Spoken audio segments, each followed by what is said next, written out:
Hello everyone, आज हम पढ़ेंगे इंग्लिश एनसीईआरटी क्लास 8 का chapter 3 the selfish giant. Every afternoon as they were coming from school the children used to go and play in the giant's garden. हर दोपहर को जब बच्चे school से वापस आते थे तो वो लोग जाते थे जाइंट के गार्डन में और वहाँ पर खेलते थे। जाइंट का मतलब होता है कोई बहुत ही बड़ा सा पर्सन, जो मतलब काफ़ी लंबा चौड़ा हो, वो होता है giant. It was a very lovely garden with soft green grass. Here and there over the grass stood beautiful flowers like stars, and there were 12 peach trees that in the springtime broke out into delight, blossoms of pink and pearl, and in the autumn bore rich fruit. वहाँ पर जो था garden, उस garden की grass बहुत ही soft सी थी, green colour की थी, और वहाँ पर बहुत ही सुंदर सुंदर फ्लावर्स थे, जो ऐसा लगता था जैसे कि ज़मीन पर तारे उगाए हों। वहाँ पे 12 पीच के ट्रीज़ थे, जो स्प्रिंग के टाइम पे ये जो चैप्टर है ये ब्रिटेन का है। वहाँ पे जो स्प्रिंग का सीज़न होता है, इंडिया में तो वैसे कोई पर्टिकुलर स्प्रिंग का सीज़न नहीं होता है। वहाँ पे जो स्प्रिंग का सीज़न होता है उसमें बहुत ही कम गर्मी होती है और बहुत ही प्लेजेंट मौसम रहता है और फूल वगैरह उग जाते हैं। तो उसी का ही वहीं का ये है, डिस्क्राइब किया गया है। तो स्प्रिंग के टाइम में बहुत ज़्यादा सुंदर सुंदर फ्लावर्स उग जाते हैं पिंक कलर के, और ऑटम के टाइम में वहाँ पे क्या होता है कि फ्रूट्स आ जाते हैं बहुत अच्छे उस पीच के पेड़ पे। पीच का मतलब होता है अड़ू। और बर्ड्स जो हैं वहाँ पे ट्रीज़ पर बैठती हैं और बहुत ही सुंदर सुंदर गाना गाती हैं। और बच्चे तो कई बार अपना खेल भी, जो गेम होता है उसको खेलना छोड़ देते हैं और चुपचाप बैठ के जो बर्ड्स होती हैं उनका गाना सुनते हैं। और फिर वो बोलते हैं कि वाओ, हम कितने खुश हैं यहाँ पर, एक साथ वो सब मिल के बोलते हैं। फिर एक दिन क्या होता है कि जाइंट जो होता है वो वापस आ जाता है। वो कई सालों से, लगभग 7 साल से वो अपने एक फ्रेंड के घर गया होता है। और वो जो जाइंट होता है वो मतलब Cornish auger, a giant of Cornwell, मतलब कॉर्नवेल का जो जाइंट है उसको कॉर्निश ऑगर बोलते हैं। वो था वो 7 साल बाद वापस आ जाता है। और जब वो आता है वो देखता है कि उसके गार्डन में बच्चे खेल रहे हैं, और वो एकदम से चिल्ला करके बोलता है बहुत ही ग्रफ वॉइस में। ग्रफ मतलब होता है रफ और गंदी सी आवाज़ में, कि तुम यहाँ पे क्यों खेल रहे हो, ये मेरा गार्डन है और यहाँ से भाग जाओ। फिर वो बोलता है कि मेरा गार्डन है, मेरा गार्डन है, और कोई भी यहाँ पर नहीं रहेगा मेरे अलावा, और तुम यहाँ पर दोबारा मत आना। और फिर वो क्या करता है, एक बहुत ही बड़ी सी दीवार बना देता है और एक नोटिस बोर्ड लगा देता है उस दीवार पर, गार्डन के किनारे किनारे। उस पर लिखा होता है बोर्ड पे, ट्रेसपासर्स विल बी प्रोसिक्यूटेड। ट्रेसपासर्स का मतलब होता है घुसपैठिए, जैसे कि जो लोग बिना परमिशन के, बिना इजाज़त के किसी जगह चले जाते हैं उनको बोलते हैं ट्रेसपासर्स। प्रोसिक्यूट का मतलब होता है पनिशमेंट देना। और वो जो जाइंट था वो काफ़ी ज़्यादा सेल्फिश था। सेल्फिश मतलब जो सिर्फ अपने बारे में सोचते हैं उनको सेल्फिश बोलते हैं। वो जाइंट बहुत ही सेल्फिश था, और बेचारे बच्चे, अब उनके पास कोई भी जगह नहीं थी खेलने की। और वो ट्राई करते थे कि उन्होंने ट्राई किया कि हम रोड पे खेल लें, मगर जो रोड थी, सड़क थी, वो बहुत ही डस्टी थी, मिट्टी से भरी हुई थी और बहुत ही पथरीले वहाँ पे पत्थर थे, स्टोन्स थे। और बच्चों को सड़क पे खेलना बिल्कुल भी पसंद नहीं था। वो मतलब वेंडर करते थे, सोचा करते थे कि वो गार्डन जो हाई वॉल्स हैं उसके मतलब उस तरफ कितना अच्छा था, हमें गार्डन में कितना मज़ा आता था और हम वहाँ पर कितने खुश थे। वो एक दूसरे से बातें करते हैं और सोचते हैं। फिर क्या होता है कि स्प्रिंग का टाइम आ जाता है पूरे के पूरे देश में, और मतलब बहुत ही लिटिल लिटिल फ्लावर्स जो है ब्लॉसम करने लगते हैं, चिड़िया के गाना गाने लगती हैं। मगर ये जो सेल्फिश जाइंट था, इसके गार्डन में अभी भी क्या होती है, बहुत ही सर्दियाँ होती हैं, और बर्ड्स जो है वहाँ पे गाना गाने नहीं आती हैं, और कोई भी ट्री जो है उस पर कोई भी फ्लावर्स नहीं उगते हैं। एक बार क्या होता है कि ब्यूटीफुल फ्लावर, वो ट्री जो जाइंट होता है उसके गार्डन में भी उगता है, मगर जब वो अपना सर बाहर निकालता है, इसमें, हाँ देखिए, इसमें इन लोगों ने ना पर्सोनीफाई कर दिया है।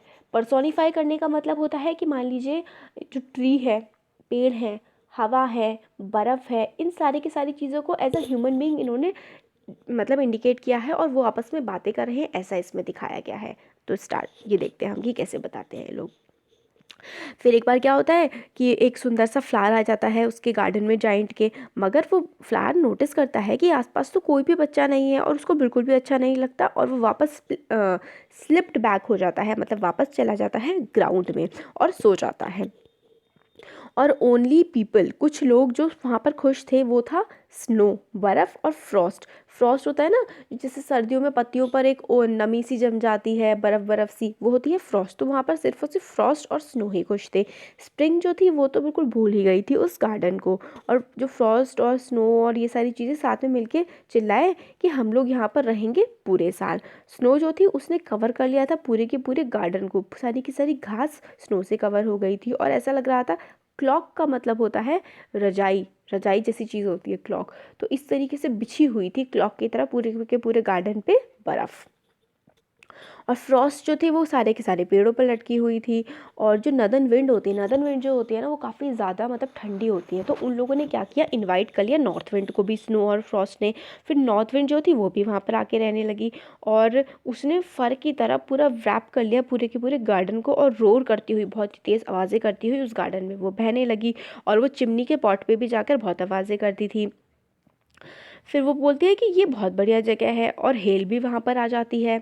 हेल कहती है कि मैं भी यहाँ पर आऊँगी, और कई घंटों तक, 3-3 4-4 घंटे तक वो वहाँ पे बहुत ही रटलिंग करती थी, बहुत ही आवाज़ें निकालती थी। और कैसल में मतलब इतनी तेज़ वो बहती थी कि उसने जो कासल था, जो घर था जाइंट का, उसमें भी काफ़ी सारी चीज़ों को तोड़ दिया था, उसमें जो स्लेट्स हुआ करती थी।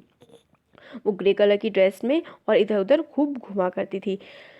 फिर जाइंट सोच रहा होता है, खुद से कहता है कि मेरे को समझ नहीं आ रहा है कि स्प्रिंग जो है वो इतना लेट क्यों कर रही है मेरे गार्डन में आने के लिए। वो अपनी विंडो पे बैठा होता है और सोच रहा होता है कि ये जो ठंड है ये कब जाएगी, मेरा गार्डन कब हरा भरा हो जाएगा। आई होप, और वो होप करता है कि जल्दी ये जो वेदर है ये चेंज होगा, मौसम मतलब। मगर जो स्प्रिंग थी वो तो कभी आई ही नहीं, समर भी नहीं आई, ऑटम भी नहीं आई, और ऑटम में अच्छे अच्छे फ्रूट्स भी नहीं आए। जाइंट के गार्डन में तो हमेशा सिर्फ और सिर्फ बर्फ़ ही जमी रहती थी, क्योंकि वो बहुत ज़्यादा सेल्फिश था। ये कौन कहता है, ये गार्डन की सारी चीज़ें कहती हैं। So it was always winter there, and the northern wind, north wind and the hail and the frost and the snow danced about through the trees. और जो विंड होती है, नॉर्थ विंड, ठंडी हवा, हेल, फ्रॉस्ट और snow, ये सारे के सारे वहाँ पर डांस कर रहे होते हैं गार्डन में। फिर एक सुबह क्या होता है, जो जाइंट वहाँ पर बैठा होता है अपनी विंडो के पास, तो उसको बहुत ही प्यारा सा म्यूज़िक सुनाई देता है। वो म्यूज़िक इतना सुंदर होता है कि उसको लगता है कि किंग का कोई म्यूजिशियन है, वो वहाँ से पास कर रहा है। मगर वो कोई म्यूजिशियन नहीं था, वो तो एक छोटी सी लिनेट सिंगिंग बर्ड थी। लिनेट बर्ड है वो, छोटी सी प्यारी सी गाने वाली बर्ड थी, जो उसकी विंडो पे आकर के गाना गा रही थी। और जाइंट को विश्वास नहीं हो रहा था, क्योंकि इतना ज़्यादा समय हो गया था, उसके गार्डन में तो कभी स्प्रिंग आया ही नहीं था, कोई बर्ड भी नहीं आती थी। फिर वो देखता है कि मतलब बाहर निकल के देखता है तो उसके गार्डन में जो हेल है वो स्टॉप हो गया होता है, नॉर्दर्न विंड भी नहीं होती, और वहाँ पे बहुत ही ज़्यादा क्या होता है, स्प्रिंग आ गई होती है, और वो डांस कर रही होती है स्प्रिंग। अब हेल, स्टॉर्म, विंड सब वहाँ से चले गए होते हैं। अब सेकंड पार्ट है इसका।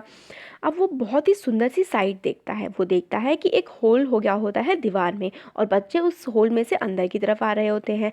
वो पेड़ों की टहनियों पर, ब्रांचेस पर बैठे होते हैं, और हर ट्री जो है उस पर कोई ना कोई छोटा बच्चा होता है। और पेड़ों को भी बड़ी खुशी हो रही थी। ग्लैड होना मतलब बहुत ही खुश होना। पेड़ बड़े खुश होते हैं क्योंकि अब बच्चे उस गार्डन में आ गए होते हैं और वो उनके साथ खेल रहे होते हैं। सारे के सारे पेड़ जो होते हैं उस पर वो ब्लॉसम कर गए होते हैं, उनमें फूल उग गए होते हैं। और वो अपनी जो टहनियाँ हैं वो हाथों की तरह निकाल के अब बच्चों को इशारा कर रहे होते हैं, वो पेड़ की आ जाओ और हमारे ऊपर बैठ जाओ। बर्ड जो होती हैं वो भी वहाँ पर आ गई होती हैं, और ट्विटरिंग कर रही होती हैं, गाने गा रही होती हैं, बहुत ही डिलाइट के साथ, खुशी के साथ।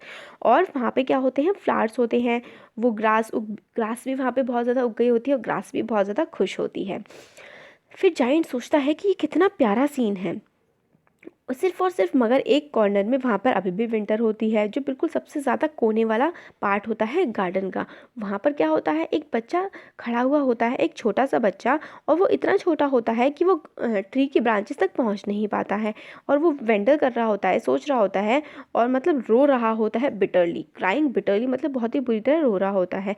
और फिर वो जो ट्री होता है वो अभी भी फ्रॉस्ट, स्नो, नॉर्थ विंड और सबके सब उससे कवर होते हैं, क्योंकि कोई भी बच्चा उन पर नहीं बैठा होता है। तो climb up little boy set the tree. Tree उस बच्चे से कहता है कि बच्चे चलो चलो फटाफट जल्दी से मेरे ऊपर चढ़ जाओ, मैं अपनी ब्रांच को भी झुका देता हूँ। मगर जो बच्चा होता है वो तो बहुत ही छोटा होता है और वो नहीं चढ़ पाता। और जो इस सीन को देख करके जो जाइंट होता है उसका दिल पिघल जाता है। हार्ट मेल्टेड का मतलब होता है दिल पिघल जाना। ये सीन देखकर जाइंट का हार्ट पिघल जाता है, और वो क्या करता है, वो सोचता है कि मैं कितना सेल्फिश था, मैं कितना बुरा था, मैं किसी को आने नहीं देता था अपने गार्डन में बच्चों को, इसीलिए जो थी स्प्रिंग भी वो नहीं आ रही थी। और फिर वो उस बच्चे के पास जाता है और उस बच्चे को उठा करके पेड़ पर बैठा देता है। और फिर वो क्या करता है कि फिर वो सोचता है कि मैं इस दीवार को पूरी की पूरी तरीके से तोड़ दूंगा, और मैं अपने गार्डन को बच्चों के लिए खुला छोड़ दूंगा हमेशा हमेशा के लिए। और उसको बहुत दुख होता है जो उसने किया होता है। फिर वो क्या करता है, अपने मतलब सीढ़ियों से नीचे उतरता है, दरवाज़ा खोलता है, गार्डन में जाता है, बच्चों को देखता है और जो बच्चे होते हैं उसको देख के डर जाते हैं और भागने लगते हैं। फिर जो गार्डन में विंटर फिर से आ जाती है। जैसे ही बच्चे भागते हैं वहाँ पे गार्डन में फिर से बर्फ़ जम जाती है, मगर सिर्फ एक छोटा सा बच्चा होता है जो वहाँ से नहीं भागता है और उसकी आंखें जो होती हैं वो पूरी की पूरी आंसुओं से भरी होती हैं। और उसने, क्योंकि वो भागता इसलिए नहीं है क्योंकि उसने जाइंट को आते हुए नहीं देखा होता है। Giant and the giant stole up behind him and took him gently with his hands. और फिर मतलब उसको देखता है छोटे से बच्चे को और अपने हाथों में उठा लेता है और हाथों में उठा के उसको ट्री के ऊपर रख देता है। और जैसे ही वो बच्चा उस ट्री पर बैठता है वो ट्री फिर से फूलों से भर जाता है और बर्ड्स वहाँ पे आके गाना गाने लगती हैं। और लिटिल बॉय जो होता है, छोटा बच्चा, वो अपनी दोनों आर्म्स को फैलाता है और जाइंट की नेक पे लटक जाता है और जाइंट को किस करता है। और बाकी सारे बच्चे भी जाइंट को इस तरीके से देखते हुए कि जाइंट जो है वो मतलब बच्चे को प्यार कर रहा है, विकेड नहीं है, बुरा नहीं है, वो सारे बच्चे वापस आ जाते हैं गार्डन में। और जैसे ही बच्चे गार्डन में वापस आते हैं, गार्डन में स्प्रिंग भी वापस आ जाती है। और जाइंट बोलता है बच्चों से कि अब ये गार्डन तुम्हारा गार्डन है।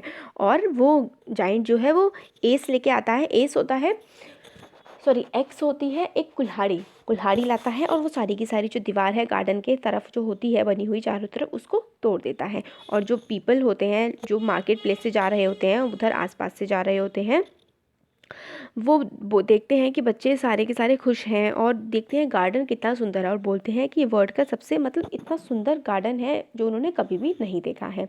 और फिर पूरे दिन जो है बच्चे वहाँ पर खेलते रहते हैं शाम तक और फिर जाइंट को बाय बोल के चले जाते हैं। फिर जाइंट पूछता है कि वो जो छोटा सा बच्चा है वो कहाँ पर है। तो बॉय बोलता है, मतलब बोलता है जाइंट उन बच्चों से कि जिसको मैंने पेड़ पर बैठाया था वो बच्चा कहाँ पर है। जाइंट को वो सबसे ज़्यादा प्यारा लगता था क्योंकि उस बच्चे ने उसको किस किया था और वो नहीं भागा था जब बाकी सारे बच्चे भाग गए थे। तो बच्चे रिप्लाई करते हैं जाइंट को कि हमें नहीं पता, वो तो चला गया है और वो कल ज़रूर आएगा। फिर जाइंट कहता है इस तरह से, बट बच्चे बोलते हैं कि हमने उसे पहले कभी भी नहीं देखा है और हमें नहीं पता है कि वो कहाँ रहता है। और ये बात सुनकर जाइंट बहुत ज़्यादा दुखी हो जाता है। फिर हर आफ्टरनून जो है बच्चे जब स्कूल छुट्टी हो जाती थी तो वो बच्चे गार्डन में आते थे खेलने, मगर वो जो लिटिल बॉय था जिसको मतलब जाइंट बहुत पसंद करता था, वो दोबारा उस गार्डन में कभी भी नहीं आया।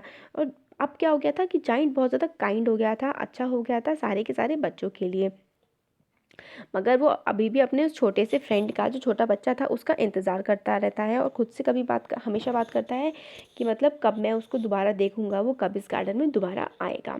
और कई साल बीत जाते हैं। जाइंट काफ़ी ज़्यादा बूढ़ा हो जाता है, फीबल हो जाता है। फीबल का मतलब होता है कमज़ोर हो जाना, वीक हो जाना। अब वो मतलब बच्चों के साथ खेल नहीं सकता था, तो वो क्या करता है, एक बड़ी सी आर्म चेयर होती है, एक चेयर लाके गार्डन के पास रख देता है, उसमें बैठता है और बच्चों को देखता है बहुत सारे गेम खेलते हुए और अपने गार्डन को एडमायर करता है, अपने गार्डन की और बच्चों की तारीफ़ करता है। और फिर वो बोलता है कि मेरे पास बहुत सारे ब्यूटीफुल फ्लावर्स हैं, बहुत सारे सुंदर फ्लावर्स हैं, मगर जो चिल्ड्रन हैं वो सबसे ज़्यादा सुंदर फूल हैं मेरे गार्डन के। और एक बार एक विंटर मॉर्निंग वो विंडो के बाहर देख रहा होता है जब वो तैयार हो रहा होता है।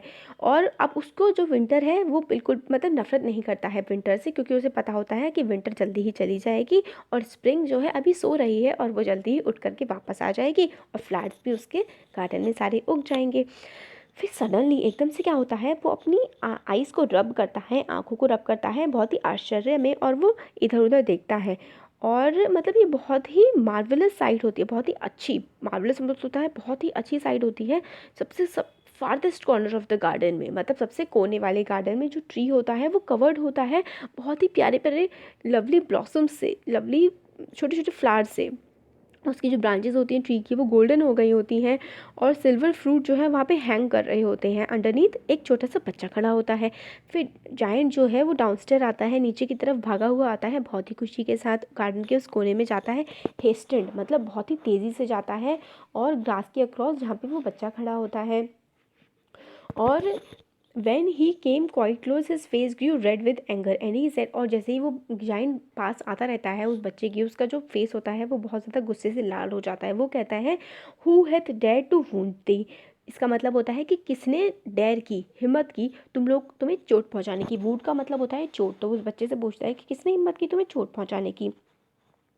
For on the palms of the child hands were the prints of 2 nails and the prints of 2 nails were on the little feet. फिर वो बोल मतलब इस तरीके से जो चाइल्ड होता है जब वो जाइंट होता है उसको देखता है कि मतलब उस बच्चे के हाथ पे और पैर पे 2 बड़े बड़े नेल्स के जो है वो छाप थे।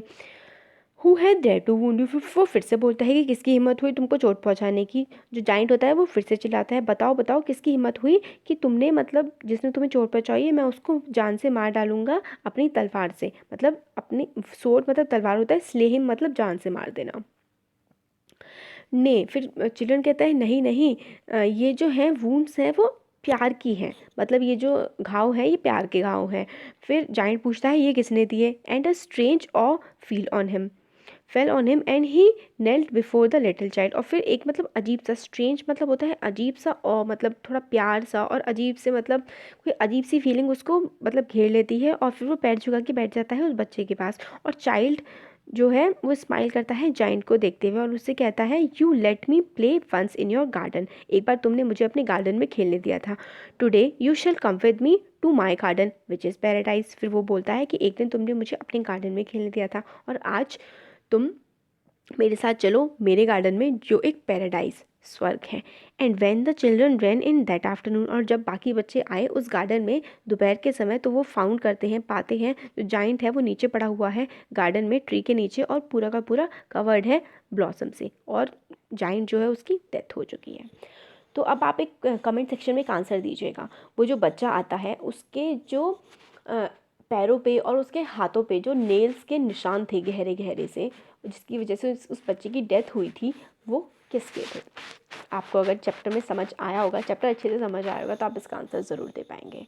तो कैसा लगा ये भी बता दीजिएगा, और अच्छा लगा तो वीडियो को लाइक करिए, चैनल को सब्सक्राइब करिए। Thank you so much.